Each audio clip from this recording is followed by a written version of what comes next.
আজ বানাবো কুলি পিঠা। প্রথমে নারকেল দিয়ে কুলি পিঠার পুর বানিয়ে নিতে হবে। এরপর লবণ দিয়ে চালের গুঁড়া মেখে বল বল করে ফুটন্ত গরম জলে ছেড়ে সিদ্ধ করে নিতে হবে। এটা আমার শাশুড়ি মায়ের বানানো পিঠা। এরপর চালের গুঁড়া সিদ্ধ হয়ে গেলে নামিয়ে নিয়ে গরম জল দিয়ে মেখে নিতে হবে। ভালোভাবে মাখানো হয়ে গেলে ছোট্ট ছোট্ট বল করে কুলি পিঠা বানিয়ে নিচ্ছি। এই পিঠাটা আমি বানাচ্ছি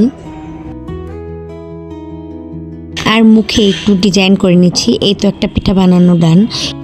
আর এটা আমার শাশুড়ি মা বানাচ্ছে, উনি এক অন্যরকম ডিজাইন করছে।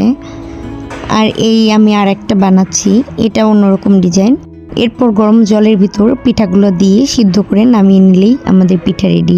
পিঠাগুলো শুধু দেখতেই ভালো হয়নি, খেতেও অনেক মজা হয়েছিল। আর ভিডিওটি ভালো লাগলে সাবস্ক্রাইব করে পাশে থাকবেন। Thank you.